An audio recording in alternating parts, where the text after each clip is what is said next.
Pronto. Então, o pessoal está chegando rapidinho, espero que vocês estejam bem. Eu acho que está entrando assim na fase do nosso estudo mais interessante, assim, que é o caminho, né?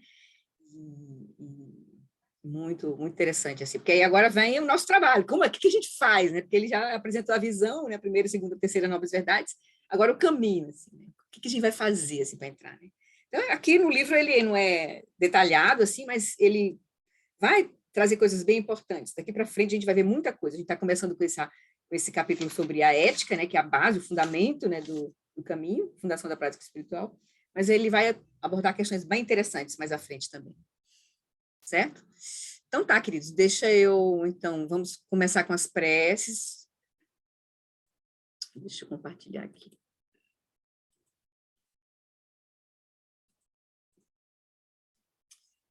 Então, convidar vocês acho que eu vou, peraí, só fechar os microfones, porque às vezes chega alguém de última hora, assim, e eu, desavisado, às vezes é celular, não sabe desligar o microfone. Pronto, então, ok. Então, para a gente começar a nossa sessão de práticas, antes da gente iniciar as preces de refúgio bodhicitta, exatamente cultivando a nossa motivação, a gente vai fazer uma pequena reflexão sobre os 4 pensamentos que transformam a mente, bem rápido. Esse conjunto de ensinamentos, eles são ditos como preliminares externas, mas, na verdade, eles têm a síntese de da importância do caminho, da nossa condição atual, mas também eles apontam para a liberação, né? Para o caminho da liberação. Eles são realmente transformadores da nossa atitude, assim, porque eles nos colocam, fazem com que a gente entenda a nossa real situação no samsara. E é uma situação que é desnecessária, a gente não precisa viver essa situação. Tem um caminho para a transformação. Então, eu quero que vocês tragam a sua atenção para o momento presente. Primeiro, façam conexão com esse corpo e essa mente, agora que a gente tem, que é com isso que a gente vai trabalhar no caminho. A gente vai transformar, a gente vai, na verdade, purificar, porque esse nosso corpo aqui, essa nossa mente, elas são emanações da nossa natureza última, que já está presente. E a gente não consegue enxergar nesse momento com clareza. Então, na presença de Guru Rinpoche, que simboliza o Buda e todos os mestres que mantiveram acesa essa visão e caminho que o Buda descortinou, então a gente olha o primeiro pensamento, que é a vida humana preciosa. A gente se dá conta de que essa nossa vida agora é o resultado de um contínuo de incontáveis vidas passadas, porque a consciência, ela segue. A gente já viu isso. Se a gente tomar isso como hipótese, que agora no momento é apenas uma hipótese, então a gente vê que como é raro, porque a gente sabe que tem muitas formas, muitos estados que a nossa manifestação poderia estar, a gente poderia estar ligado, né? Os 6 reinos, os outros 5 reinos de experiência. E o mais próximo que a gente pode enxergar de forma bem clara são o reino dos animais. E a gente vê quanto sofrimento ter um corpo animal. Mas nesse momento nós temos essa vida humana preciosa, onde nosso corpo, ele é precioso porque não só nós temos um corpo humano, mas o nosso corpo, nós nascemos num momento, né, num local onde o Dharma foi proclamado. Nós temos todas as faculdades normais, assim, ou pelo menos conducentes à prática, que não nos impedem de praticar. Nós não temos karmas nesse momento para grandes negatividades. E começamos a ter fé no Dharma, no caminho de liberação. Também nós nesse momento da nossa vida, né, nessa nossa, onde nós estamos, né, de tudo que nós encontramos dessa linhagem viva, um Buda veio. Então, desde 2.500, 2.600 anos atrás, um Buda veio nessa nossa era, ensinou o Dharma. O Dharma ainda existe, a linhagem está viva. Nós encontramos a bondade dos lamas, dos nossos mestres que estão nos conduzindo, nos apresentando a esse caminho de lucidez. Então, isso é reconhecer a preciosidade da nossa vida humana. O quão difícil ela é ser encontrada novamente. Porque nós temos possibilidade de nascer em qualquer um dos outros reinos. Pela força do nosso karma. Então, nós nos alegramos pela nossa vida humana preciosa. E aí nós contemplamos o segundo pensamento, que é a impermanência. Vemos que todos que nascem estão sujeitos aos fenômenos da impermanência e da morte. Vemos que tudo surge da originação dependente. Quando causas e condições quando causas e condições mudam, os fenômenos mudam. Está tudo sujeito à mudança. Então a gente passa a ficar mais confortável com esse reconhecimento de que as coisas mudam. E a gente então começa a acolher tudo que nos acontece como caminho. O terceiro pensamento é sobre o karma, a lei de causa e efeito. Vemos que a causa e o resultado de ações virtuosas e não virtuosas não podem ser evitados. Quando causas e condições se unem, é certo que um resultado apareça. A gente vê isso claramente na nossa vida. Temos a causalidade operando. Quando nos ligamos a ações virtuosas, experimentamos felicidade. Quando nos ligamos a ações não virtuosas, experimentamos sofrimento. Tomamos consciência disso e aí nos propomos a fazer o melhor para praticar a virtude e evitar as não virtudes. Por fim, o quarto pensamento, vemos sobre o sofrimento. Vemos que a natureza contínua dos três reinos do Sansara, esse ciclo, essa existência cíclica, infindável, é um oceano de sofrimento. Nós vemos que o sofrimento é causado principalmente pela mente, pelo não reconhecimento da nossa verdadeira natureza, a ignorância da nossa verdadeira natureza.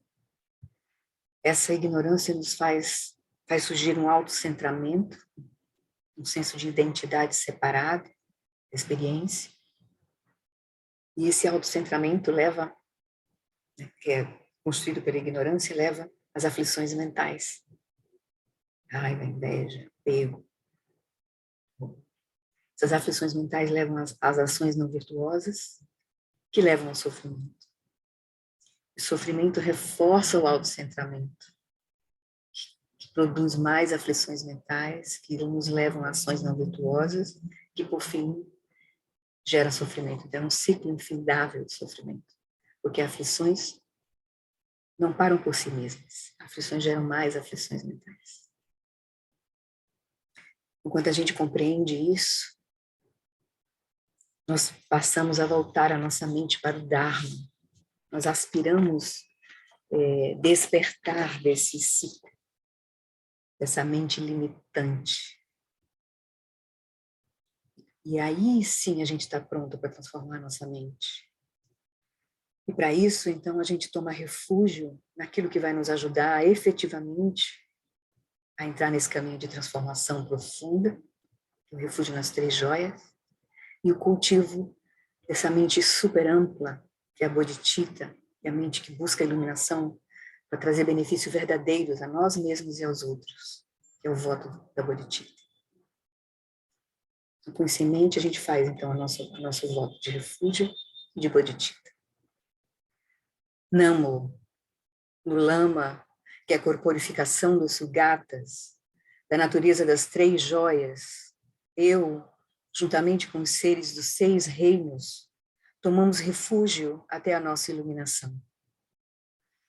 Namo lama descedo peku concho sungiran zingla dadandro dru sem chenam chanchu guardu kyapsuchi Namo lama Deixem tu peku concho sungiran zinglam dadandro dru sanchenam chamchu guardu kyapsuchi.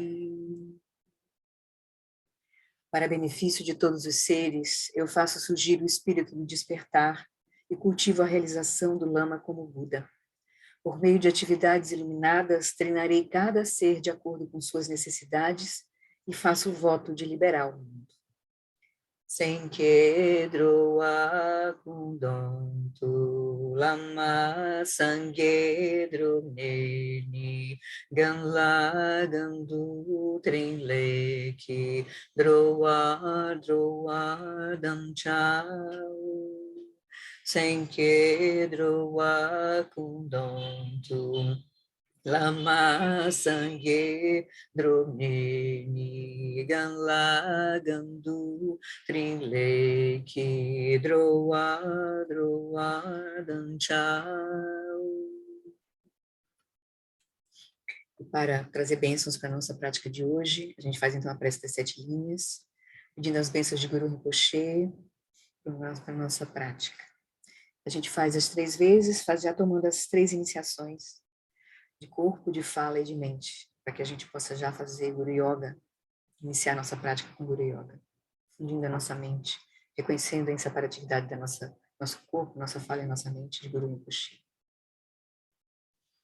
Na fronteira noroeste de Odiana, no coração de um lótus, está sentado aquele renomado como Padmasambhava, que alcançou o espantoso supremo Siddhi e está cercado por uma hoste de muitas dakinis. Seguindo suas pegadas, dedico-me à prática. Por favor, aproxime-se e conceda suas bênçãos. Guru Pema Siddhi. Om Again Yugi Nujang Sam Pema Gesadon Polam Yansen Chagi Nyodrunye Pema June Jesudram Kudu Kandro Mampe Kor Kiki Jesudadruki Jingi Lapchir Sheksu So Guru Pema Siddhi Om Again Yugi Nujan Sam Pema Gesadon Polam Yansen Chagi Nyodrunyem Pema June Jesudram Kudu Kandro Mampe Por Keki Jesudadruki Jenge Lapti Sheksu So Guru Pema Siddhi. Então, tendo recebido então as 3 iniciações de Guru Rinpoche como 3 bênçãos do corpo, de fala e de mente, então a gente imagina que Guru Rinpoche estava na nossa frente, vem para o topo da nossa cabeça, olhando na mesma direção que nós, se reduz em tamanho, se dissolve numa esfera luminosa das 5 cores, que desce pelo nosso canal central e repousa na altura do nosso coração, preenchendo todo o nosso corpo, fala e mente com suas bênçãos. E nós reconhecemos que o nosso corpo, fala e mente são inseparáveis. Corpo, fala e mente de Guru Rinpoche e de todos os Budas.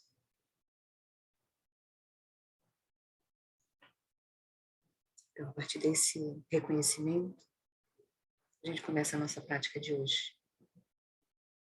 Eu vou pedir para a gente fazer uma pequena sessão de prática, Vocês procuram uma posição confortável e a gente vai fazer uma pequena prática, hoje focando o terceiro pensamento que transforma a mente, o karma.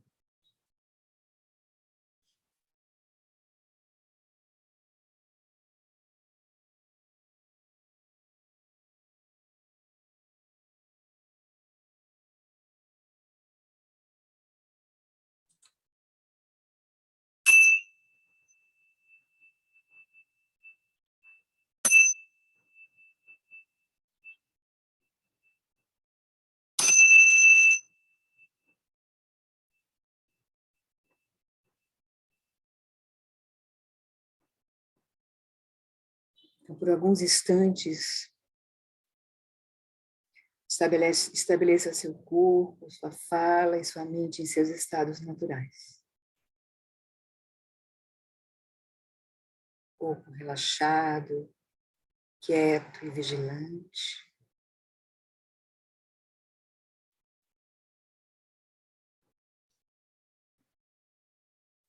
A respiração no seu ritmo natural.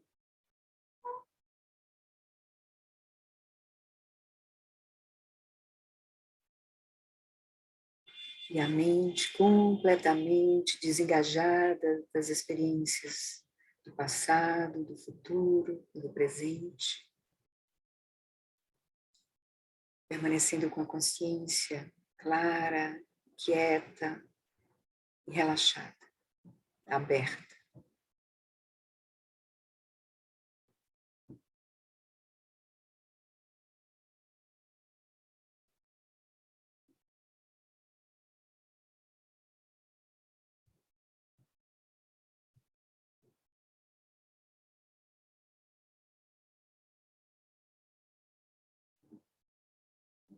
Então, desse lugar de quietude, a gente traz à mente, então, os pensamentos sobre o terceiro pensamento que transforma a mente, que é o karma, ou a lei de causa e efeito. A gente vai fazer uma meditação analítica. Em primeiro lugar, avalie inteira e sinceramente a sua situação kármica agora, nesse momento da sua vida. Inspecione todas as circunstâncias desta vida para ficar claro para você os padrões kármicos que foram estabelecidos no passado, que te trouxe a essa condição nessa vida. E aí cheque os seus pensamentos e as ações atuais como uma indicação do que virá, da vida que nós teremos no futuro.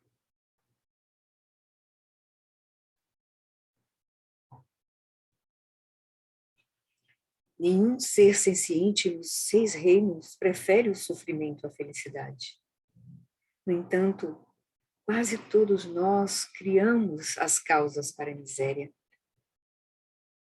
Esquecidos das consequências kármicas, agimos em busca de gratificação momentânea e então culpamos a nossa má sorte em circunstâncias externas negativas, como se estas representassem ocorrências fortuitas do destino, ao invés de resultados diretos da nossa própria conduta.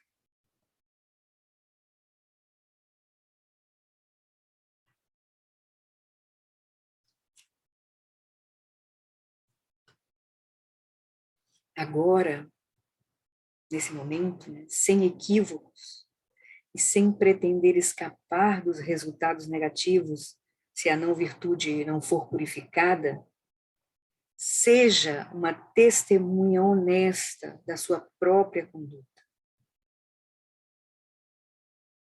Olhe para a sua vida agora. Outras pessoas poderão até louvar o seu comportamento correto, mas só você pode saber verdadeiramente se suas ações não estão maculadas por uma motivação impura ou emoções venenosas.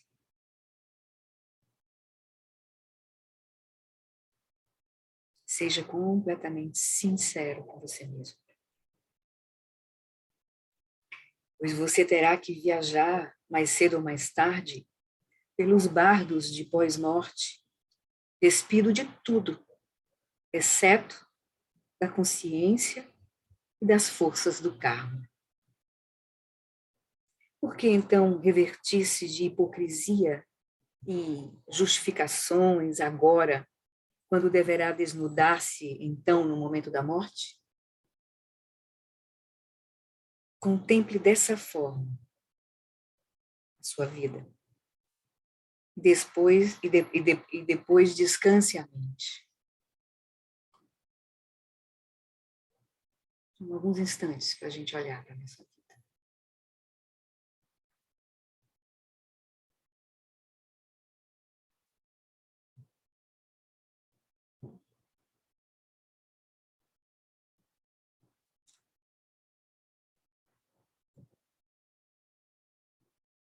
E aí, quando surgirem os pensamentos na nossa mente, use-os para despertar a compaixão.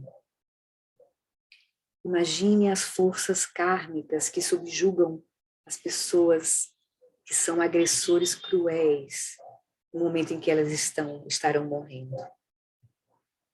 Vejam a multiplicidade da agressão que repercute sobre eles. As infinitas eras de tortura no inferno. Pense aqui, e nesse momento nós podemos ver isso muito claramente.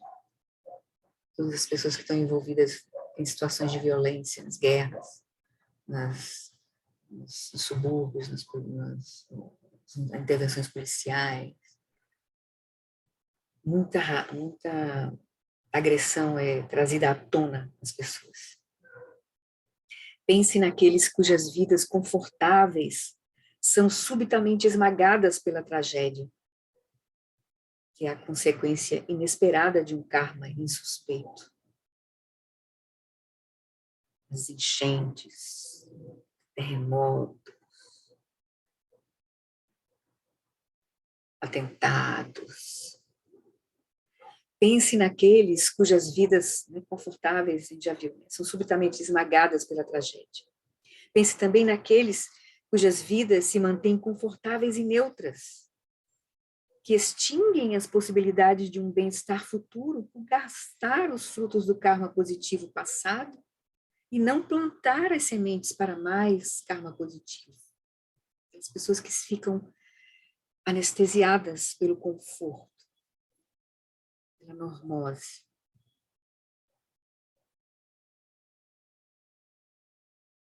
Contemple também as vidas quase destituídas de oportunidades para agir com virtude, por exemplo, de seres do inferno, cuja tormenta só os enfurece ainda mais, ou então espíritos carentes, cuja necessidade insaciável os obceca, que a gente pode imaginar pessoas que são dependentes de drogas, por exemplo, animais que são predadores por instinto. Todos esses seres estão em muito sofrimento, criando mais sofrimentos. E então, quando você se sente motivado pelo poder da compaixão, a aliviar de qualquer maneira possível todo o pesar causado pela ignorância do karma junto a esses seres, relaxe em meditação não fabricada.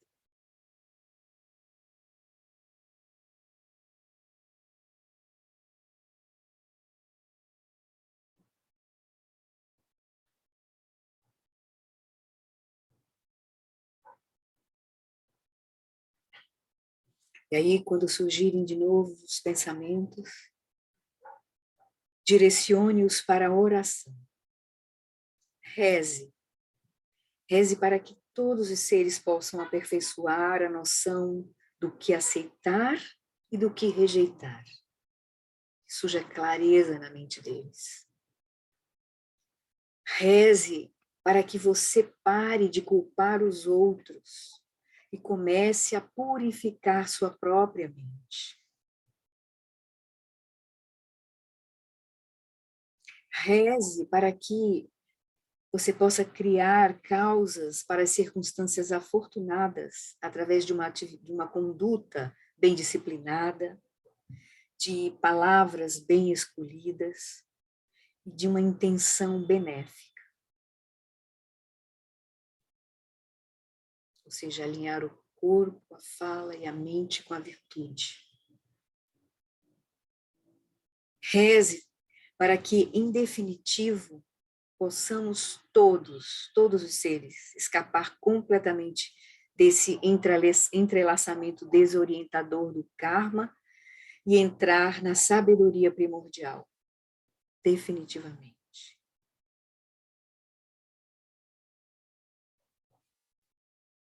Possamos todos nos iluminar, reconhecer nossa verdadeira natureza.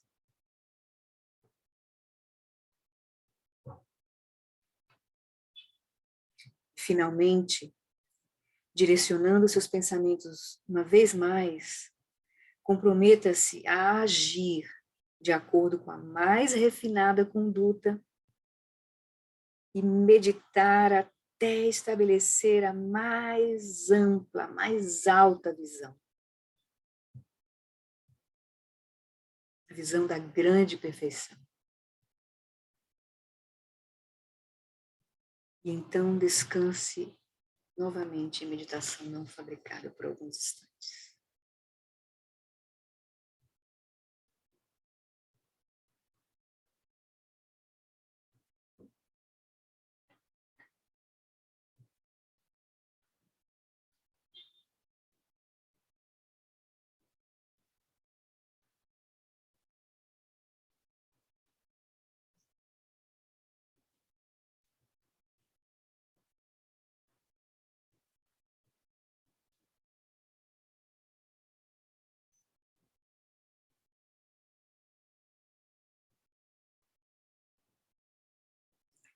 Então, que com essa meditação, com essa contemplação, karma dos seus resultados, possa nos trazer energia, motivação para o nosso caminho.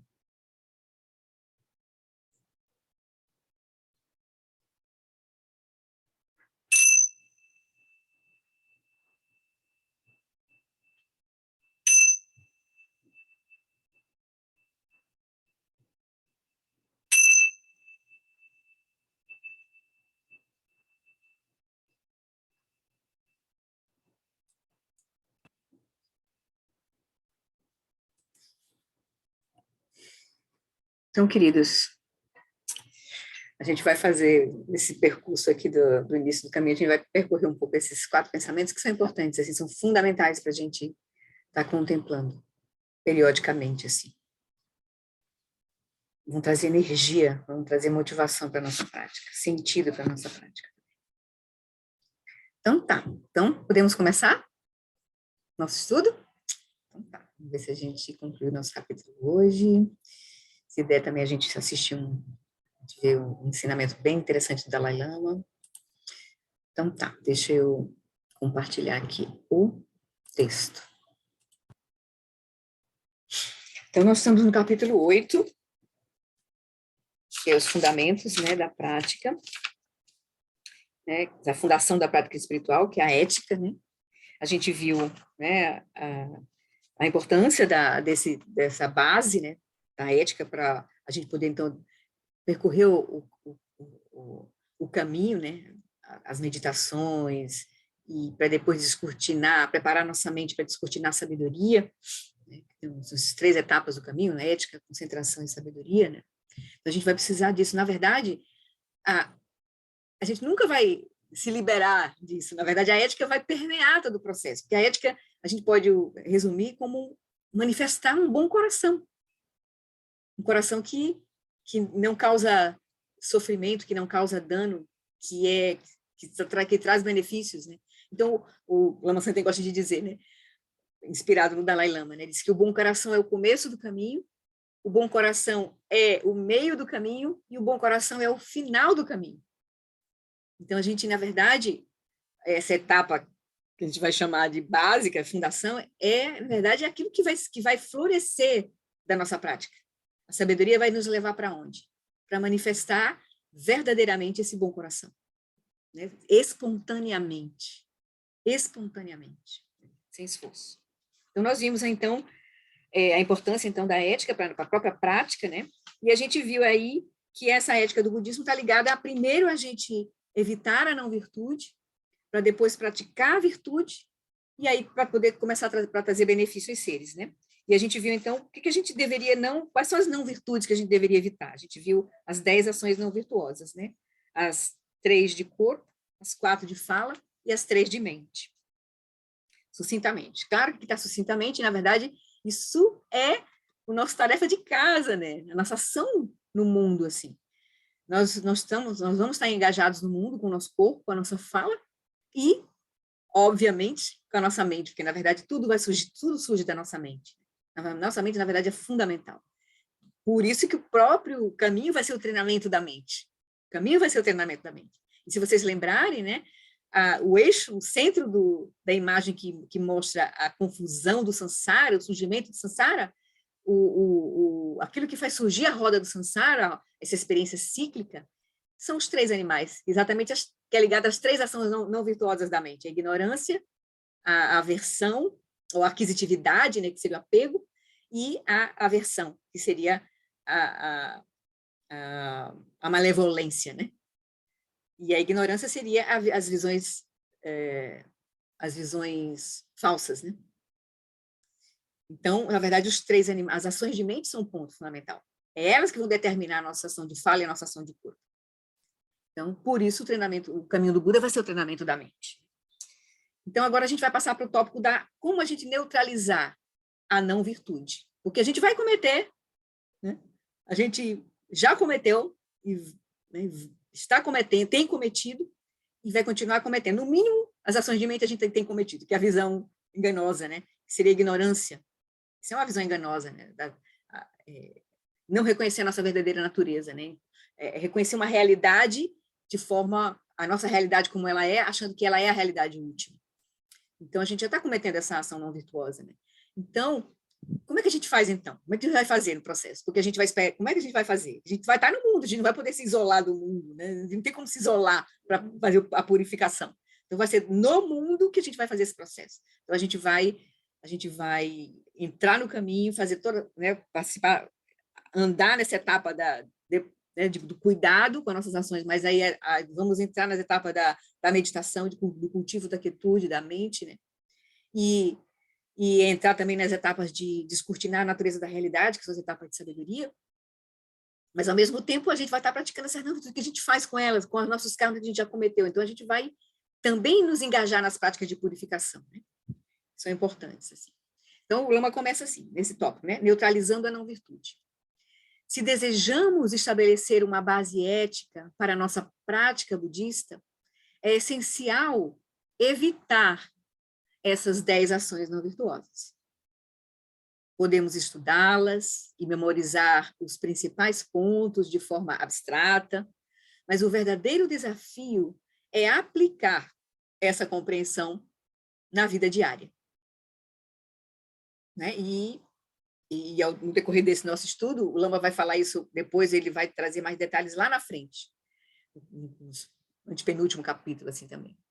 Na verdade, isso vai ser muito importante, né? Porque isso é fundamental. Se a gente não cuida da nossa ação, tem uma repercussão nessa vida e nas vidas futuras, nosso próprio caminho. Nós podemos nos obstaculizar. Mesmo a gente pode ter vários métodos, mas se a gente não cuidar da nossa ação, a gente pode também não sabe que karmas a gente já cometeu em vidas passadas, que podem frutificar nessa vida, né? Uma doença que pode vir, né? Uma condição muito não auspiciosa pode acontecer para nós.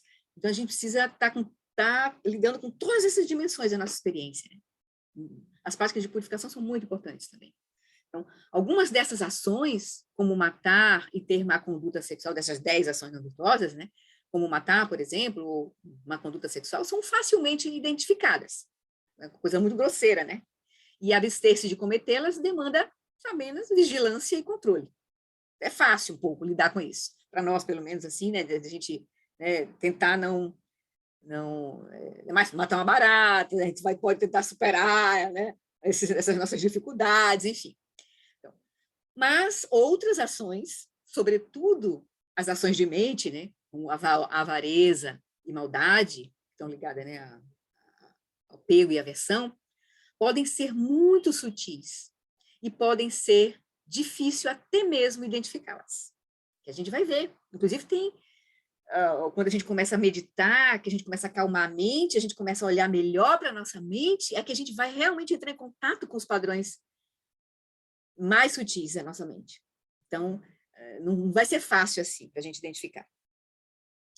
Então, vamos considerar, por exemplo, a maldade, por exemplo. Porque ele está falando aqui das duas ações principais né, da mente, a avareza e a maldade. Mas dessas duas ações surgem dessas duas não virtudes, surgem muitas aflições mentais, orgulho, inveja, medo, raiva, irritação, né, agitação, ansiedade, tudo vai turvar a nossa mente e vai conduzir a nossa ação. Né? Então, ele vai dizer, vamos considerar, então, uma dessas duas aqui, ações de mente, né? A maldade, por exemplo. Se pensarmos um pouco, certamente lembraremos de ocasiões em que pensamos, por exemplo, coloque-se no seu lugar para alguém, né? Pensamos assim em relação a alguém. Ou em que quisemos humilhar alguém. Mas, em vez de simplesmente sermos levados por essa emoção, é vital dar um passo atrás e reconhecer abertamente. Isso é maldade. Porque, às vezes, vai ser difícil a gente reconhecer. E mais à frente eu vou trazer para vocês, quando a gente tiver, depois que a gente viu um pouco o capítulo sobre a meditação, sobre bondade amorosa, mais à frente ele vai, no capítulo de insight, ele vai trazer as 4 aplicações de atenção plena. E nesse capítulo eu vou trazer para vocês um ensinamento de Jack Kornfield, que vai trazer ferramentas interessantes para a gente lidar, reconhecer, né, a nossa confusão, que ele vai usar nesse ensinamento, que é até é fácil de lembrar, porque a palavra dele são 4 práticas, R-A-I-N, rain, em inglês é chuva, em inglês, rain. Então, a gente vai lembrar, a gente vai usar as 4 aplicações nesse sentido, de tentar nos ajudar a reconhecer a nossa confusão, aceitar a nossa confusão, porque é muito difícil a gente aceitar.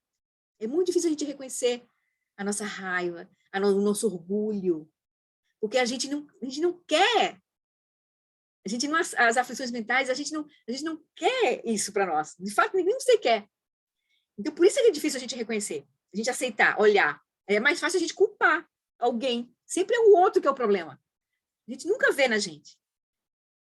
Então, é muito interessante esse processo, assim. A gente vai se surpreender, assim, conosco mesmo, assim, sabe? Vai trazer um senso de humildade para nós, em relação aos outros também, assim. Porque não é fácil a gente reconhecer. Mais fácil a gente ver nos outros, mas em nós é bem difícil. Mas a prática vai nos ajudar isso. A gente vai ter que iluminar, de fato, né? Então, ele vai dizer. Então, é fundamental, é muito útil, ele vai dizer. É reconhecer, né? A gente vai ter que dar um passo atrás e reconhecer abertamente, né? Que é a maldade que faz com que a gente haja assim, né? No sentido de orgulho, né? Coloque-se no seu lugar, eu sou melhor do que você, né? Então, isso é maldade, não é algo que só existe nos livros sobre... a gente deveria dizer isso para nós mesmos, assim, reconhecer isso, né? Isso é maldade, não é algo que só existe nos livros sobre o budismo, não é uma distorção mental abstrata, é algo que está dominando a maneira como eu vejo essa pessoa, ver realmente essa aflição. Quando a gente se depara, quando a gente começa a meditar, a gente começa a ver o apego, a energia do apego. O que é essa energia do apego?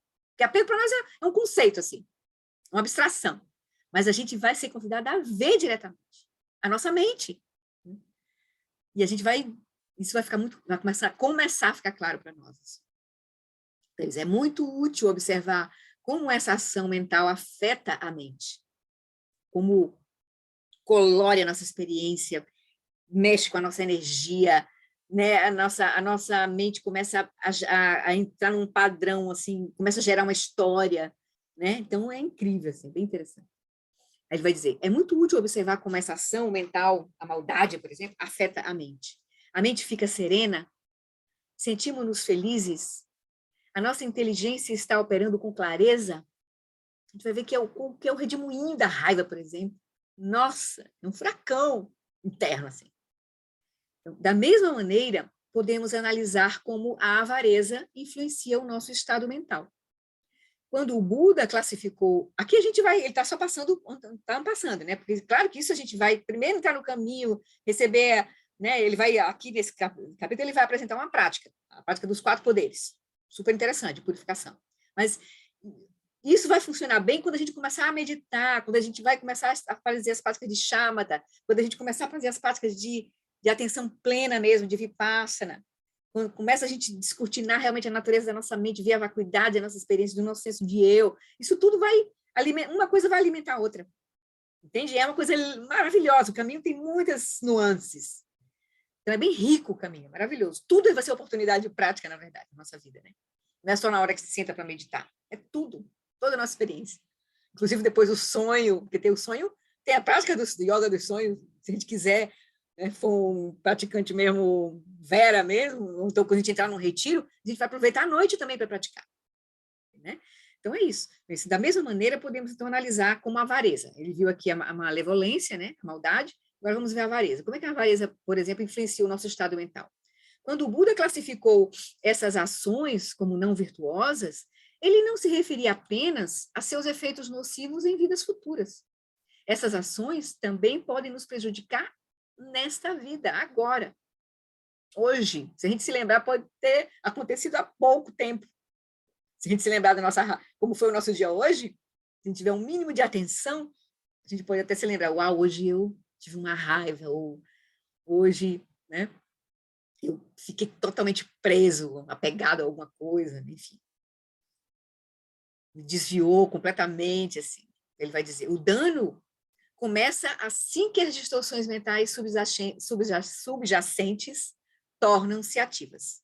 Então, que fique claro para nós que nós temos todas essas sementes de inúmeras aflições mentais na nossa mente.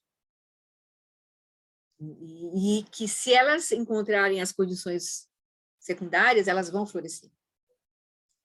Então, isso já dá baixa a nossa bola um pouquinho, assim. E a gente também gera um pouco de uma atitude mais de empatia com os outros também. A gente sabe que os outros também vão estar operando com uma mente que está povoada de sementes kármicas, de aflições. E a gente não tem nenhum... Se a gente não tem, a gente pode ver claramente os outros também assim, né? Presos nas suas próprias mentes descontroladas. Conforme colocamos esses ensinamentos em prática, eles ganham vida. E nós descobrimos por nós mesmos o benefício prático, de nos abstermos de comportamentos não virtuosos. Tipo assim, vai ficar claro para nós aquilo que é dito nos ensinamentos, que a virtude leva à felicidade e a não virtude leva ao sofrimento. Claramente, se planta arroz, colhe arroz. Se planta erva daninha, colhe erva daninha. Então, a gente vai ficando muito claro, assim, né? Por isso que os Budas são cuidadosos, assim, seu movimento. Como ele diz, a visão, nós aspiramos no final da prática da meditação foi que a gente possa ter uma conduta cada vez mais cuidadosa e uma visão, cultivar uma visão, a sabedoria que nos abra uma visão cada vez mais ampla. Então, ele vai dizer, então, ao vermos, aprendemos o quanto pode ser difícil, né? Então, ele vai dizer, a prática vai nos levar a um benefício pragmático de nos abstermos de comportamentos não virtuosos e de, ao invés disso, nos esforçarmos para praticar virtudes. Então, aprendemos o quanto pode ser difícil até mesmo simplesmente reconhecer um comportamento não virtuoso. E descobrimos também que algumas tendências negativas são muito profundas. Que a gente vai ver que, vez após vez, ela nos domina. Nossos padrões que estão enraizados. Assim. Então, vejam que essa etapa da ética no budismo é muito óbvia, muito clara. Ela não é um ensinamento moralista, entende? É um ensinamento profundamente prático.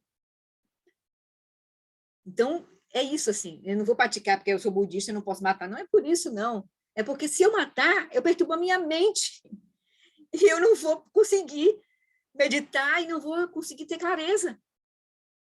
Né? Basta a gente começar a observar como é que o nosso dia, se a gente tem um episódio de raiva, por exemplo, como é que isso reverbera, às vezes, dias para nós.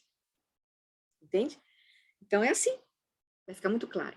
Então, a gente vai ver que, uau, é uma obviedade, uma clareza, né? É uma coisa muito óbvia isso. Então, tá. Então, a gente vai ver a importância, então, de se engajar em neutralizar a não-virtude. Porque a não-virtude, ela é tóxica para a nossa própria mente. E aí nos impede de seguir o caminho, né? De avançar no caminho. Aí ele vai, então agora ele vem para o tópico, que é um tópico super importante. O que a gente faz? O que a gente pode fazer nessa etapa ainda? Porque a gente não tem os ensinamentos das outras etapas. Meditar, né? Isso faz ser super importante. E depois as práticas de sabedoria. A gente está aqui na etapa ainda na etapa só de cultivar a virtude e evitar a não virtude. Certo? Então, o que a gente pode fazer nessa etapa? Que, na verdade, vai seguir conosco no caminho todo, que é purificar as marcas kármicas não virtuosas. Tá? Então, como é que a gente faz? Aqui ele vai falar dos 4 poderes. Quem está fazendo o Nondro, que é uma prática específica do Vajrayana, preliminar específica do Vajrayana, é correspondente aqui à prática de Vajrasattva. Esses 4 poderes é correspondente à prática de Vajrasattva, certo? No Nondro. Então, ele vai dizer, então, assim que nos envolvemos com uma ação não virtuosa, são criadas marcas kármicas no nosso fluxo mental, que certamente resultarão em infortúnio, a menos que o poder dessas marcas seja neutralizado. Ainda bem. A gente não é uma coisa, o karma, a visão do Buda, é claro que não é uma visão determinista. Nós não estamos presos ao nosso karma. No sentido assim, o karma não é absoluto. O karma é uma condição que é gerado pela ignorância. Mas à medida que você começa, está despertando num processo de sabedoria, tá? Reconhecendo o karma, como resultado da mente ignorante, a gente começa a poder neutralizar e depois, com as práticas de sabedoria, na verdade, a ver a vacuidade do próprio karma. Isso aí é uma visão mais profunda, certo? Porque, na verdade, o ser liberado, ele não está mais sujeito às condições, apesar de que as condições podem acontecer, mas a pessoa não vai mais experimentar da perspectiva de um ser senciente, vai estar experimentando da perspectiva de um ser, como, por exemplo, Jesus Cristo, né? Que era um ser completamente lúcido, mas ele sofreu aquilo ali. Os mestres que foram, sofreu a violência da cruz ali. Ele não estava, se ele fosse um ser comum, ele teria se desesperado, gritado, né? Mas não, ele estava experimentando aquilo de um outro lugar. Como também o Lama Alan Wallace traz notícias dos mestres que foram encarcerados pela invasão chinesa no Tibete e sofreram torturas, e também eles sofreram circunstâncias que eles mostraram claramente, inclusive, que eles não estavam experienciando aquilo como um ser comum. Que teve um mestre, inclusive, que foi... os chineses queriam que ele renegasse o Buda, e os discípulos dele na prisão, pelo amor, por favor, mestre, diga as palavras que eles querem ouvir, diga apenas as palavras que eles querem ouvir. E aí o mestre sereno, acho que aproveitou aquela situação para dar um ensinamento muito profundo, né? Ele disse, eu não posso dizer isso porque eu sou o Buda. E eles pregaram ele, mataram ele, pregaram ele na parede, assim, tudo, inclusive. Entende? Então, assim, isso foi caso real, assim, contado pelo Dalai Lama, pelo Lama Alam, que ouviu dos relatos que o Dalai Lama tem, né, dos prisioneiros, né, que conseguiram sair, né, de lá do Tibete. Então, ele vai dizer, então é isso, nós podemos neutralizar o karma. Então, o karma vai ser neutralizado e mais à frente ele vai ser superado, no sentido de que a mente lúcida, ela experimenta as experiências de um outro lugar, né? Então, embora uma ação não possa ser desfeita, as impressões kármicas que são criadas podem ser suavizadas, ou até mesmo completamente inativadas. Isso é interessante, né?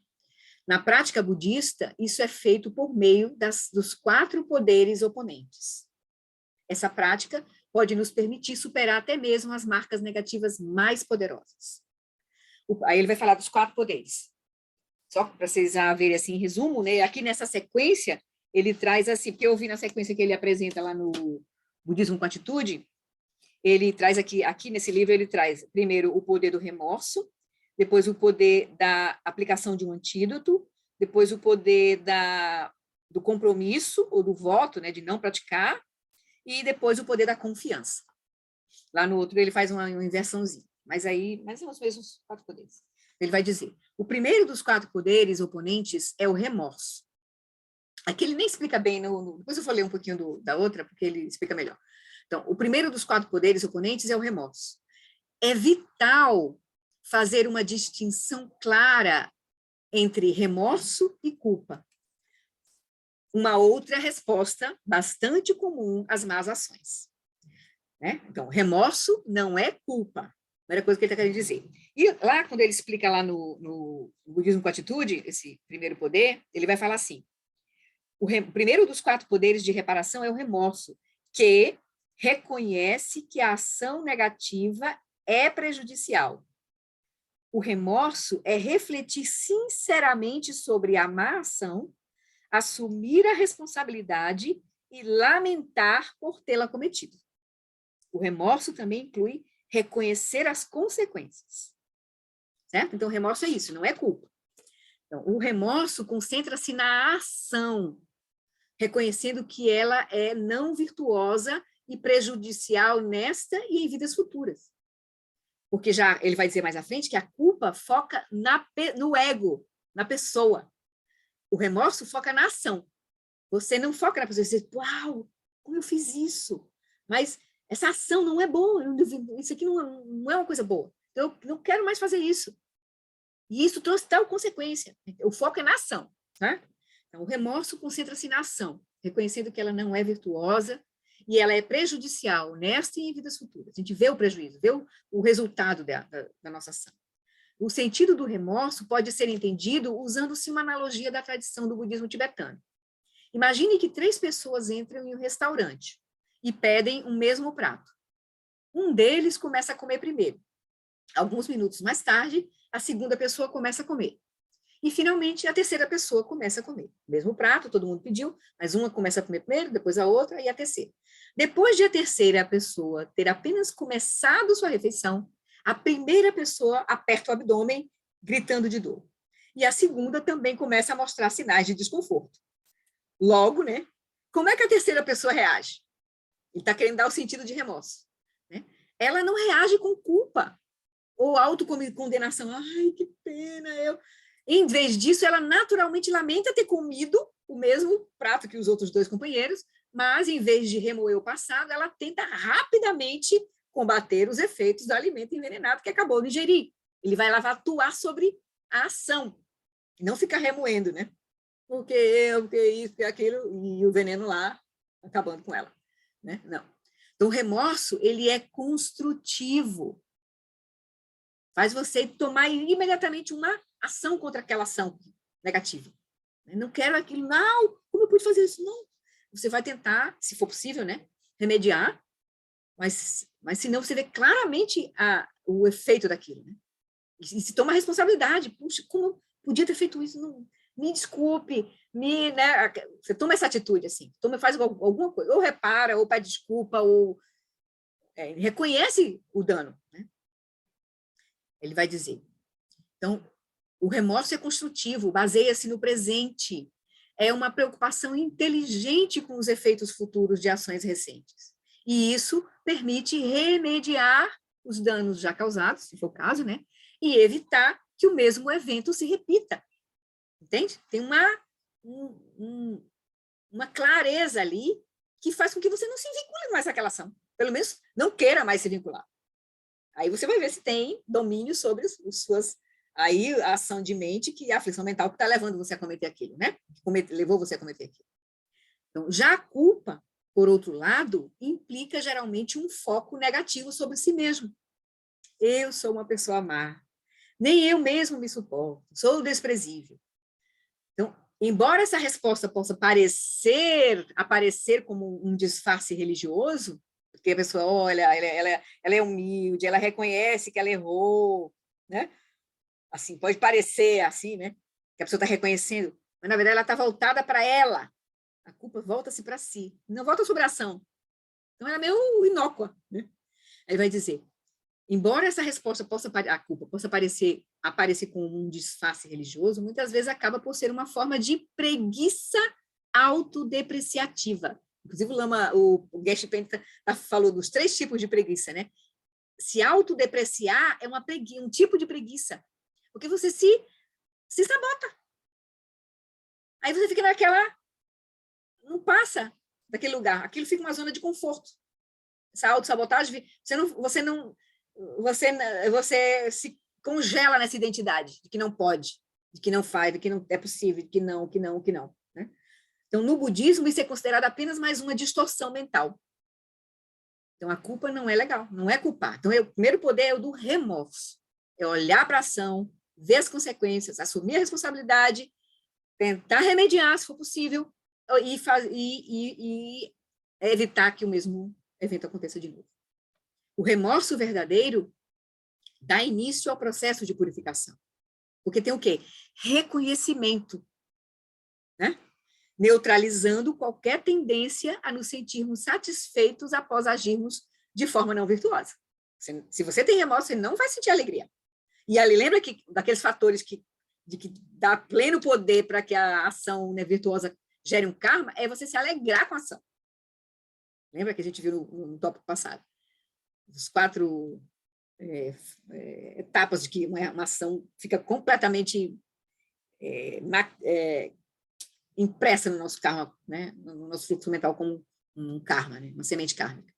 O quarto ponto é você se alegrar com a ação, com a não virtude. Então, quando a gente tem o remorso, você já se protege de se alegrar, você vai ficar mal, entende? Nesse sentido assim de que, puxa, mas você não vai... É um mal no sentido de que você não vai se alegrar, mas você vai tentar fazer remediar. Você vai remediar ou se comprometer em não fazer. Ou vai pedir desculpa, vai alguma coisa, remediar de alguma forma. Então, isso é fundamental, porque se nos alegrarmos com qualquer ação, boa ou má, as marcas kármicas correspondentes serão ainda mais potencializadas. E no sentido de boa, né, a alegria, ela sela. Se for no caso da virtude, ela sela a virtude. Se for virtude, a gente pode se alegrar. Mas não tanto para não se apegar também, e aí gerar aquele que é virtuoso. Aí gera uma identidade. Então, é melhor ficar quieto, relaxar. Porque a verdadeira virtude, quando a gente vai ver, né, as 6 perfeições, por exemplo, a generosidade, a moralidade, a paciência, a energia constante, elas se tornam a virtude perfeita quando não há ninguém para fazer aquilo, nem alguém que recebe, porque é natural, espontâneo, entende? Então, nesse sentido, assim, não é que você não vai se alegrar, nunca mais, não, vai ficar aquela cara assim, sem nada, não. Você não vai criar uma identidade em cima daquilo, nesse sentido, né? Reforçar um ego, né? Então, o primeiro poder, o remorso. O segundo dos 4 poderes oponentes, né, para a gente neutralizar a ação não virtuosa, é a aplicação de um antídoto para a ação não virtuosa. Então, no sentido mais amplo, todas as ações virtuosas estão incluídas aqui, pois toda virtude neutraliza marcas negativas armazenadas no fluxo mental. Então, aqui é que a gente vai evitar a não virtude e vai praticar a virtude. Então, se você tirou algo de alguém, você vai fazer uma doação, você vai ser generoso, você vai fazer o contrário, você vai neutralizar aquilo, né? Se matou alguém, você vai tentar recuperar vidas, tem práticas de recuperação de vidas, né? Animais que vão ser mortos, tem gente que faz essas práticas assim, né?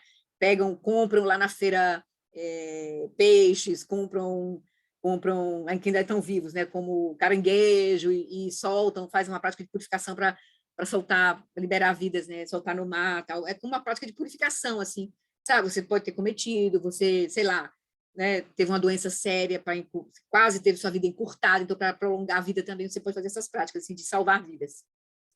Né? Então, aí ele vai dizer, então, o segundo dos 4 poderes é a aplicação de um antídoto. Então, a virtude, a gente vai procurar, então, praticar virtudes. E as virtudes também, elas vão deixar marcas no nosso fluxo mental, né? Vão neutralizar as marcas negativas e vão deixar marcas positivas. Quanto mais virtuosa a ação, maior o poder de mitigar as aflições mentais. Então, a gente vai praticar a virtude em benefício do nosso próprio caminho, entende? É nesse sentido, assim. Não é para ser bonzinho, para ser, né, para ser, não, é para porque vai ser positivo para o nosso caminho de transformação da nossa mente. E também mais à frente, né, quando a gente fala outros, trazer benefício aos seres, né, sempre está pedindo, que é o caminho Mahayana, né, incluso outros seres, que na verdade, quando a gente entrar no caminho profundo do Vajrayana, da grande perfeição, a gente vai ver que toda a nossa realidade é uma manifestação da nossa mente. Não tem outros seres. Por isso que a gente, no começo, parece que a gente está fazendo alguma coisa para os outros, mas no final, está tudo interligado, entende? Fazer para o outro é fazer para nós. Porque a experiência do outro é a nossa mente que está construindo. Então, isso, entende? Isso vai casar, assim. Não tem nada desperdiçado nas palavras do Buda, nada desperdiçado. Tem só uma maneira de falar para aqueles que estão num lugar ainda que só entendem aquilo. Mas tudo vai descortinar a visão da grande perfeição, é uma visão que engloba tudo, né? Porque é grande completitude, né? O Dzogchen é a grande completude, o Lama Ghosh é encompassment, aquilo que a grande, a visão que tudo, que dá sentido a tudo, tudo faz sentido nessa visão. Inclusive a própria confusão faz sentido, porque entende como é que a confusão se dá. Então, ele vai dizer, então, o cultivo, quanto mais virtuosa a ação, que é o segundo poder, né, a aplicação do antídoto, que é a virtude, né, o contrário da ação não virtuosa. Quanto maior a ação virtuosa, maior o poder de mitigar as aflições mentais. O cultivo do insight sobre a natureza da realidade e o cultivo da bondade amorosa são ambos antídotos muito poderosos. Então, na verdade, o cultivo de chamata vai ser um antídoto muito poderoso, porque se a gente começa a acalmar nossa mente, acalmar, olhar de forma muito mais profunda para a nossa própria mente, isso também é um antídoto. Tudo vai ser. O caminho todo vai ser. Né? Um antídoto também. E a sabedoria sobre a natureza da realidade vai ser um antídoto último. O antídoto último é a lucidez. Né? Com lucidez não tem aflição mental, na verdade. Na verdade é a dissolução completa de toda a confusão. Né? Então, o terceiro poder, então já tem o poder do arrependimento, ou do remorso, o poder da aplicação do antídoto, que seria a virtude. O terceiro poder oponente é a resolução de evitar a ação não virtuosa no futuro. Se a ação em questão for grosseira, como matar ou roubar, é possível tomar uma resolução de impedi-la completamente. Você fica, né, você faz e pronto, você não vai mais matar, ponto. Seja qual for seu voto aí. Né? Aí também matar, roubar, isso é mais fácil. Mas se a ação for mais sutil, se for um hábito muito fortemente enraizado, mentir, né? Falar inutilmente, ou ter raiva, aversão. Né? Então, pode ser impossível comprometer-se a não repeti-lo nunca mais. Nesse caso, é melhor tomar a resolução de evitá-lo gradualmente. Então, a gente tem que ser muito sincero conosco mesmo, nesse processo, de olhar para a nossa confusão e de saber o que a gente vai poder se engajar nesse momento. Então, os votos que a gente vai fazer, os comprometimentos que a gente vai tomar, de acordo com a nossa possibilidade agora. Né? E a gente vai indo devagar, sabendo, consciente da nossa confusão. Porque o reconhecimento é super importante. Eu agora não consigo lidar com isso, mas está ali. Só reconhecer já é um fator muito importante. Né? Ele vai dizer, então, o terceiro poder é o poder da resolução, de evitar um voto que a gente faz. Aí a gente vai fazer de acordo com a nossa capacidade, com a nossa compreensão, o que faz sentido para nós nesse momento, né? Bem real, assim. E com aquilo que a gente pode se comprometer também nesse momento, né? No sentido de, não é porque eu vou ser santinho, bonzinho, porque o Buda está mandando, não, é porque é aquilo que vai ser necessário para abrir as possibilidades do nosso caminho, de transformar a nossa mente, de fato. É isso, tem nada a ver com o Buda. É conosco mesmo, com a nossa própria mente, com a nossa própria vida. É bem real, assim. Então, o quarto poder, aí vem o quarto poder, que é chamado de o poder da confiança. Algumas vezes podemos agir de forma não virtuosa, com respeito a um ser sagrado, ou então ao Dharma, ou a amigos espirituais. Aqui, o poder da confiança para um budista significa tomar refúgio em ou confiar no Buda, no Dharma e na Sangha. Ou seja, a gente vai confiar naquilo que vai nos ajudar no processo. Assim, né? Em outras ocasiões, isso no que diz respeito a ações, né, em relação ao caminho budista. Em outras ocasiões, podemos nos comportar negativamente em relação a um outro ser senciente, humano ou não pertencentes à Sangha. Nesse caso, o antídoto é confiar no cultivo da bondade e compaixão para com os outros. Por exemplo, se a gente não é budista, mas a gente tem um bom senso, a gente pode estar fazendo esse processo de purificação só porque a gente confia na bondade e na compaixão. Quem é uma pessoa que não tem, que é espiritualizada, não tem nenhuma religião, a pessoa pode ter como valores, né, da ética da pessoa a bondade e a compaixão, eu cultivar isso, né? Então, isso é um poder da confiança, a pessoa confia nisso, na bondade, né, que pode ser como fossem os referenciais dela. Ou a gente, como budista, a gente vai confiar no Buda, no Dharma, na Sangha, no sentido assim, todo o caminho, né? Todo esse processo que está se descortinando na nossa frente. O Buda no sentido dos nossos mestres, da lucidez que é possível, né? Que a gente pode ver claramente no nosso mestre manifestando, no Dharma, que é o caminho, os ensinamentos, o método, e a Sangha são os mestres que estão chegando próximo a nós, vão nos ajudar, e todos os seres, né? Nossos amigos espirituais. Então, o poder da confiança, de ter que ter um referencial mais amplo, em que a gente vai gerir a nossa vida. Se eu for espiritualizada, vai ser os referenciais da minha tradição. Se eu não for, pode ser a ética, pode ser a bondade, a compaixão. Né? Se a gente não tem nenhum norte, é meio difícil a gente direcionar a nossa ação. Né? Então, aplicando esses 4 poderes oponentes, qualquer marca kármica negativa pode ser neutralizada. Se uma ação não virtuosa for especialmente poderosa, o processo de purificação pode fazer com que suas sementes kármicas amadureçam na forma de um sonho ruim ou uma doença. Ela não vai para o seu fruto pleno, porque você fez um processo de purificação, mas se for uma coisa muito forte, se você fez esse processo e você não, né, por mais perfeito que possa ter sido esse processo de purificação, a ação foi muito, muito ruim, foi muito profunda, assim, foi muito negativa, mas ela pode amadurecer como um sonho ruim, uma doença, em vez por exemplo, de um renascimento não auspicioso, por exemplo, que seria o resultado natural daquela ação kármica, por exemplo. Via o mundo como um ser com dificuldades físicas, né, com, sei lá, ou nascer num reino animal, outro tipo de corpo menos auspicioso. Ou então, se aplicarmos os 4 poderes de forma insuficiente, os efeitos kármicos da ação negativa podem ser diminuídos, mas não eliminados. Então, a gente vai colher os frutos da nossa ação. Agora, a gente pode purificar, seja completamente, pode inativar aquela semente completamente, não fosse semente, se você queima aquela semente, processo de purificação, a semente não germina mais, a semente está lá, mas não germina. Mas ela pode germinar, dependendo da força da semente, ela pode germinar de um outro jeito, não muito boa, a árvore não cresceu, ficou aquela coisa pequenininha, né? Foi só um sonho, uma doença, que também não levou à morte, por exemplo, e nem um renascimento não auspicioso, e também, se a purificação foi fraca, a semente vai dar fruto, mas vai ser menos intenso, assim, né?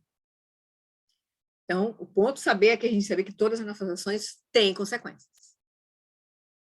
É o que a lei de causa e efeito, assim. É o ensinamento sobre o karma.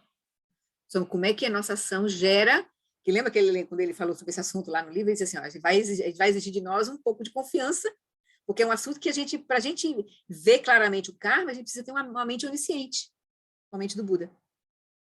Mas agora a gente pode ver os efeitos do karma na nossa vida cotidiana. Se você faz uma coisa ruim, uma ação não virtuosa agora, você vai colher o resultado. Por exemplo, um caso bem recente que a gente pode ver, o julgamento da pastora lá que mandou matar o marido. Né? Há pouco tempo atrás ela estava lá junto com os presidenciáveis, no Palácio do Planalto, né? Aí depois cometeu ação não virtuosa e agora está dentro de uma prisão. Então, é olhar claramente os efeitos da ação, olhar o karma ali, claramente na nossa vida. Se a gente começa a olhar, se a gente começa a ver isso aqui, é óbvio que isso vai seguir. Entende? E como isso já vem, a nossa vida não é o começo, já vem de vidas passadas, a gente não sabe o que a gente está trazendo de vidas passadas. Então, é sempre bom a gente ter essa cautela, essa humildade, esse cuidado, né? Porque ele diz assim, examine a sua vida agora. A sua vida agora é o resultado do seu karma passado. E examine as suas ações que você está cometendo agora. Vai ser o que você vai construir para o futuro. Então, é super importante. Então, essa etapa dessa visão da ética no budismo é muito, muito profunda e muito prática. Entende? Não é moralidade. É uma coisa muito efetiva, assim, que a gente pode ver com nossos olhos. Não tem alguém julgando não sei aonde, não tem ninguém, não tem julgador. Não tem um Deus condenando purgatório. Não. Nós somos responsáveis pela nossa experiência. Então, aí ele vai dizer, então podemos procurar sinais de que estamos realmente purificando marcas negativas no nosso fluxo mental. Um deles é óbvio, a redução ou eliminação de comportamentos negativos, tais como as 10 ações não virtuosas. Então, um sinal de que a gente está purificando nossas marcas negativas é a gente não se engajar, por exemplo, nessas 10 ações não virtuosas. Que a gente já viu que não é tão fácil assim. Então, aí vai dizer, então, os sinais de purificação também se manifestam em sonhos, como sonhos em que vomitamos uma comida estragada, bebemos leite ou comemos iogurte, vemos o sol ou a lua, ou sonhamos que estamos voando ou que o nosso corpo está em chamas. Quem tem essas leituras de sonhos, os mestres que estão ligados às práticas de yoga dos sonhos, tal, tem uns padrões assim que surgem na mente das pessoas que estão fazendo determinadas práticas. Então, isso revela, é uma forma de ver resultados das práticas, assim, através do sonho, da leitura desses sonhos, assim. Isso para os mestres que têm essa visão, assim, essa clareza, né? Podem usar. Por isso que as conversas nos retiros com os mestres são importantes, porque vão dando sinais para nós, assim. Talvez um sonho recorrente está trazendo uma informação, assim. Então, se qualquer um desses sonhos ocorrer repetidamente durante a prática espiritual, por exemplo, no retiro, isso sugere que o fluxo mental está sendo purificado das marcas kármicas negativas. No meu retiro de 1 ano, eu tive um episódio assim de desmaio e de fezes escuras, esquisitas, assim, acontecendo, e depois eu tive desmaios, que até eu me internar, eu fui para o hospital fazer uma semana para ver o que tinha acontecido, mas não tinha nada, foi coisas do retiro, assim. Foi bem interessante, bem intenso, foi um momento que eu passei por momentos bem interessantes, assim. Tive vivenciei muita falta de confiança, isso, interessante, assim, eu vi isso, uma coisa muito legal, as fezes, umas fezes esquisitas, diferentes, nunca tinha um cheiro esquisito, e o desmaio, assim, que foi de noite, assim, eu acordei no chão, assim, no banheiro, e no outro dia ainda desmaiei mais uma vez, aí depois eu fui para o hospital, e aí passou o efeito, assim, fui só para fazer os exames, ficar lá no soro, tomando paracetamol, e só para precaução, né? Podia ser alguma coisa. Mas aí não teve nada, sim. Bom, então, estabelecendo a base do crescimento espiritual. Aqui o Lama vai dar umas dicas importantes que a gente vai cultivar nessa fase, né, inicial do caminho, entrando no caminho, o que a gente precisa cultivar para dar mais uma sustentação para a nossa prática. O Buda enfatizou 4 temas da prática que podem ser muito úteis e inspiradores no cultivo de um modo de vida virtuoso. O primeiro deles é chamado de confiança do coração, que surge a partir da pureza moral. Então, assim, a gente gerar essa confiança do coração, né? Ele vai explicar aqui, essa pureza moral, ele diz, a pureza moral aqui não significa nunca cometer uma ação não virtuosa. Em vez disso, significa procurar evitar a não virtude com sinceridade e purificá-la quando ocorrer. É como se a gente vai gerar esse calor, sabe? Esse fogo no nosso coração, assim, mais profundo, né? No nosso ser mais profundo, na nossa intenção, assim. Então, o primeiro fator é isso, que é muito útil no nosso caminho, gerar essa confiança do coração, essa pureza moral, de né? Aí vem, assim, quando a gente reza, quando a gente pede, quando a gente, por favor, né? Me ajude, né? A gente está pedindo, a gente está se conectando, assim, que eu possa ser atento, que eu possa, né, olhar de forma profunda, que eu possa ser verdadeiro comigo mesmo, né? Para poder, se eu cometer alguma atitude, eu poder remediar, se não, poder purificar imediatamente, mas que eu possa não cometer, possa ficar atento. Então, é de cultivar isso, essa pureza do coração, pureza moral, confiança do coração. O segundo tema é vigiar as portas dos sentidos. Super importante, né? Gerar cuidado. Então, especialmente nas fases iniciais da prática do Dharma, porque a gente ainda não tem, nós não estamos com a nossa prática estabelecida, nossa mente não está quieta ainda, não está profunda, a gente não está olhando de forma profunda ainda, a gente abre para nós, assim, no ensinamento, um retiro, abre aquela coisa assim, nossa, mas quando a gente volta para o nosso cotidiano, perde aquilo de novo, assim. Volta de novo os mesmos padrões e tal. Então, é vigiar as portas dos sentidos, especialmente nas fases iniciais da prática do Dharma, é melhor evitar situações que estimulem fortemente as distorções mentais. Isso, por si só, não é a cura das aflições mentais, claro, mas nos dá espaço para cultivar antídotos virtuosos para as aflições. Hoje a gente vai ter um cuidado conosco mesmo, da gente só enfrentar situações que a gente pode lidar nesse momento. Claro que a gente vai ter coisas que a gente não vai poder evitar. A gente vai ter que enfrentar. Mas aquilo que a gente puder não enfrentar, se a gente puder dar um passo atrás, a gente dá. Para poder a gente primeiro se preparar melhor para a situação. Certo? Aí ele vai dizer, isso não é a cura, né? Mas dá espaço para a gente cultivar antídoto, nos preparar, cultivar mais quietude, né? Preparar nossa energia, né? Contar até 10. Né? Tem pessoas, situações que a gente não consegue, que arrasta a gente para não virtude, para as aflições mentais, para a raiva, para, né, para arrogância. Então, a gente evita. Se puder evitar, a gente evita.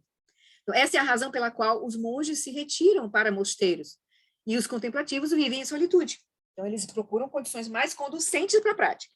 Não é o fim, não é o objetivo final, mas é só há condições mais favoráveis para a gente poder realmente gerar corpo no caminho, né? chamando assim. Às vezes, porém, nos deparamos com condições não virtuosas, de forma não intencional, e nesses momentos é especialmente vital proteger os sentidos. Então, devemos evitar ver ou ouvir coisas que estimulam o apego e a raiva. Então, cuidado com o que a gente assiste, com o que a gente, sabe, nutre. Porque tem gente que fica ali, vendo filmes de violência, programas ou então, que geram apegos, sei lá, disso, de moda, de não sei o quê, para você criar, sabe, você fica gerando apego e raiva, enfim, e medo, né? Então, proteger ou vigiar os sentidos também significa proteger a mente. Por exemplo, podemos começar a pensar sobre o mal que determinada pessoa nos fez, e em pouco tempo estaremos cultivando a raiva. Então, o único resultado disso é nos prejudicarmos ainda mais. Então, também proteger a nossa própria mente. O que a gente está, né, remoendo? Solta. Né? Ficar julgando. Né? Eu estou agora no processo de julgamento, criando né, pensando mal sobre aquela pessoa. Tal. Então, solta aquilo. Protege a tua mente também. Então, nesse momento, mantra quer dizer proteção para a mente. Então, nessa hora, se a gente está ruminando alguma coisa que não consegue soltar porque a gente está com apego, tem apego envolvido, quando a gente não consegue soltar, tem apego envolvido. Apego, por exemplo, assim, a sua posição frente à posição do outro, você fica remoendo. Então, é hora de você fazer um mantra, entendeu? Pega o mala, aquele mara poderoso, bonito, pego mala, aí vai lá, um benza gurupema siddhi-hum, um mani padme hum, um taretam um sorra, faz o mala. Aí você se calma, vai para frente do teu altar, só daqui a pouco você viu que aquilo ali, tá? Era uma história, que você estava preso por energia do apego, ou da raiva. Soltou aquilo, entende? Então, mantra é isso, proteção da mente. Então, a gente pode usar como uma prática, né? Então, aí vai usar. Então, conter a mente nesse tipo de situação significa levar a atenção para longe do objeto que está contribuindo como gatilho para as nossas aflições. Isso requer a atenção plena, no sentido de tomarmos consciência do que a mente está fazendo, dessa ruminação desnecessária, por exemplo, que ela está, né, se presa, e exige vigilância, no sentido de estarmos apostos para não nos entregarmos às ações mentais não virtuosas. Essas duas qualidades, a atenção plena e vigilância, são qualidades da consciência, constituem o terceiro dos 4 temas.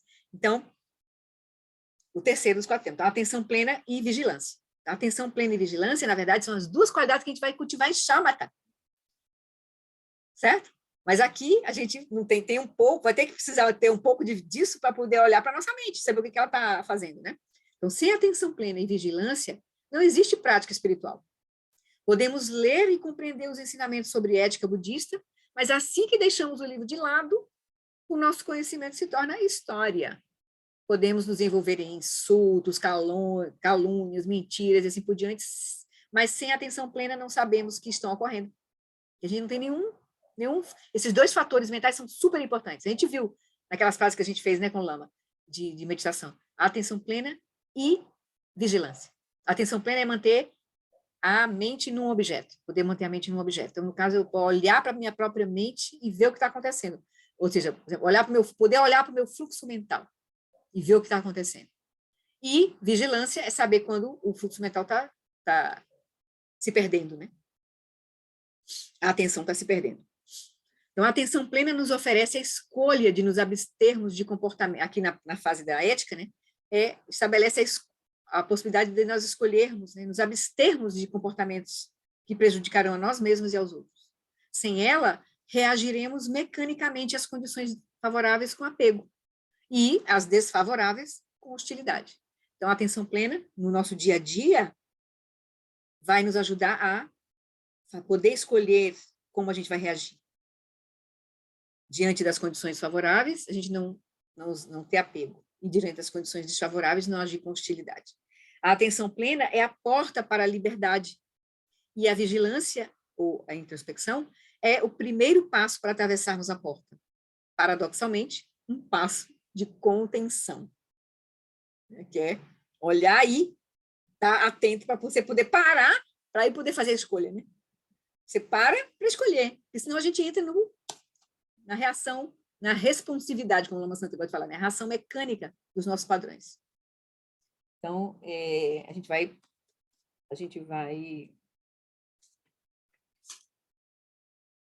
ainda tem mais aqui, certo? Se eu tivesse terminado aqui. E o 4º tema, então, os 3 anteriores, né? Confiança do coração, ou seja, cultivar uma pureza moral, de não cometer, sinceramente, querer não cometer virtude e purificar sem cometer, vigiar as portas dos sentidos, ou seja, não se submeter a condições que vão nos arrastar para a negatividade, então se proteger, né?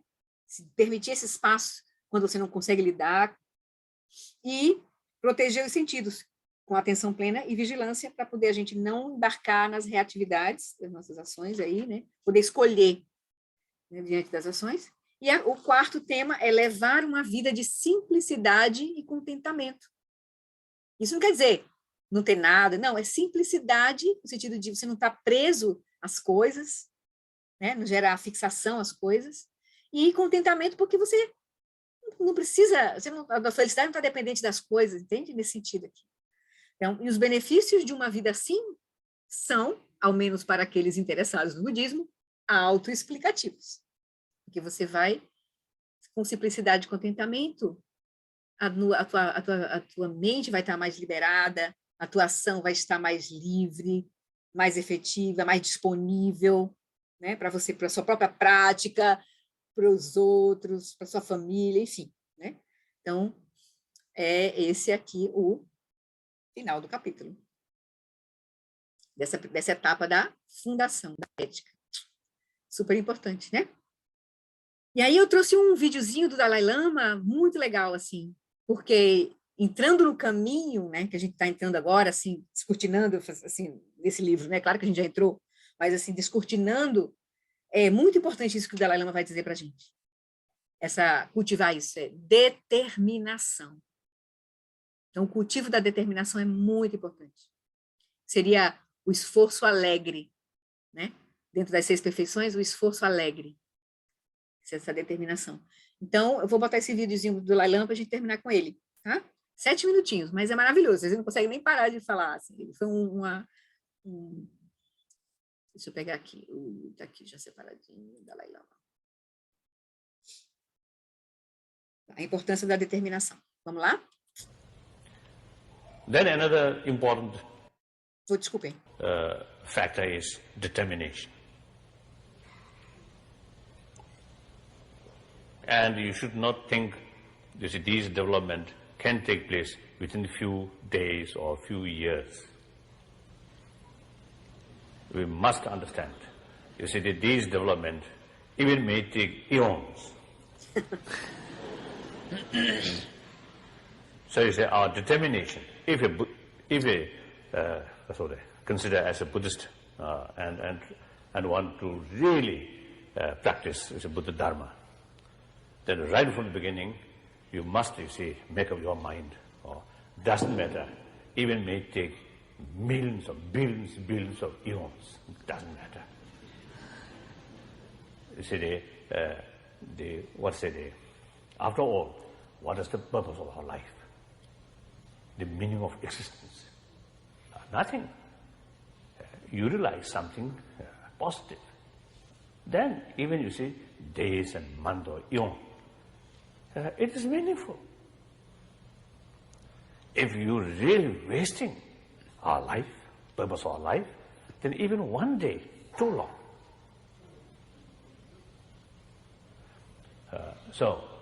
Once you determined, once you make up your mind, some kind of firm determination and clear as the objective way, then time is not important. So they like you see, Shantadeva, one of you see, prayer. There's so long space remain, so long sentient beings, suffering remain, I will remain in order to serve. So that sentence really gives me some kind of inner stand, and also I think inspiring. So the more sort of, you see, the impatience, and as I mentioned before, you see, they want something the quickest or best or something. Then I think result also poorest, I think. The cheapest method, quickest, cheapest method, result will be poorest. So you see, no. So you see, that's I think wrong.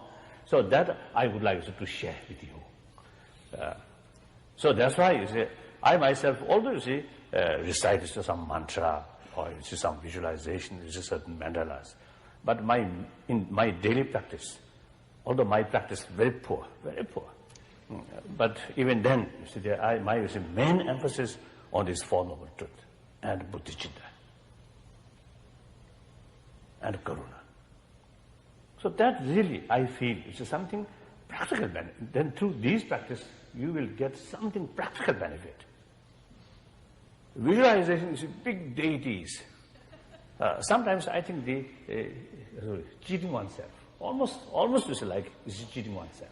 Deceiving oneself. Deceiving oneself. So therefore, I think you see, we must practice step by step, and with patience, with determination.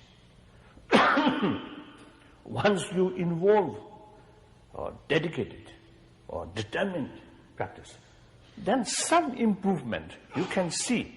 You see, year by year, decade by decade, then you can see, or at least some change, some improvement you can see. Once you see that, that also gives you some kind of new encouragement. So see, change, not easy.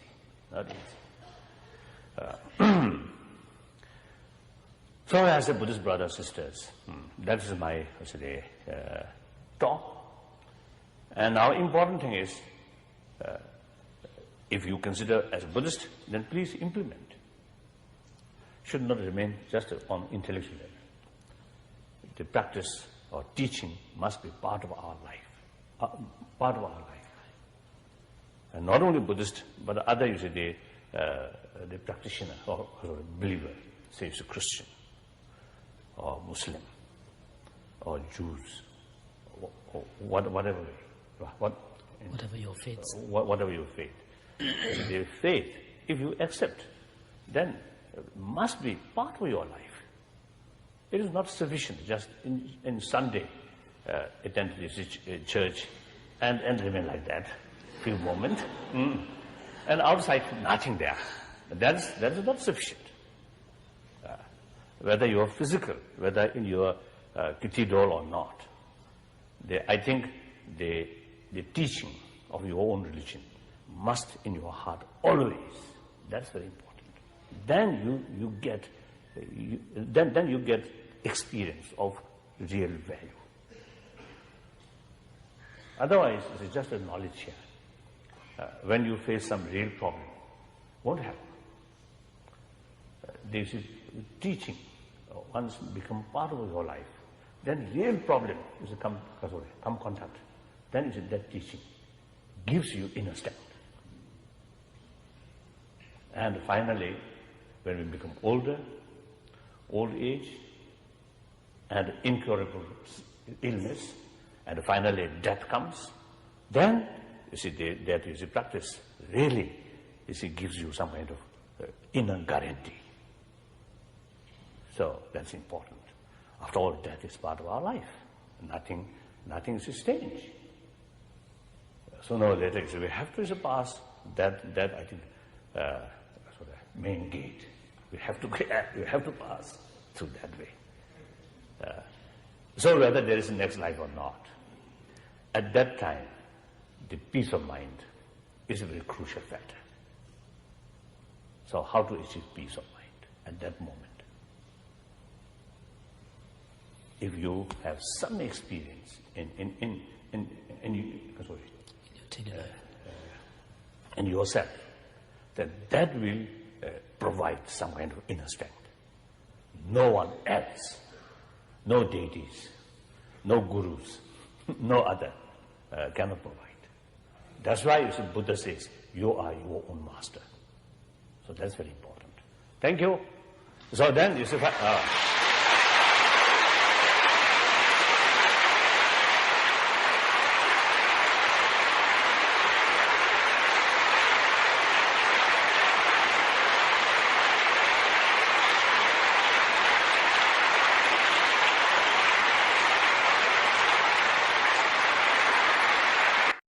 Pensa em quanto.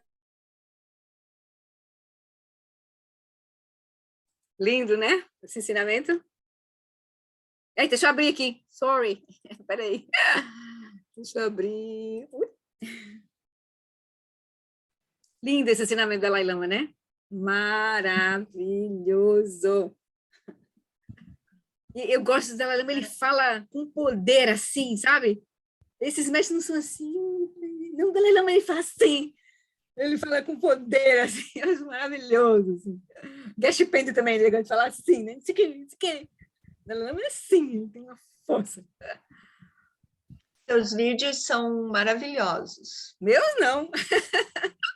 Sim, mas você escolhe eles assim com muita atenção e sempre para passar uma mensagem linda para a gente. Maravilhosa, né? Esses, eu vou coletando, vou guardando assim, salvando aqui, estou fazendo um roteirinho para não perder esses vídeos, porque é maravilhoso, assim.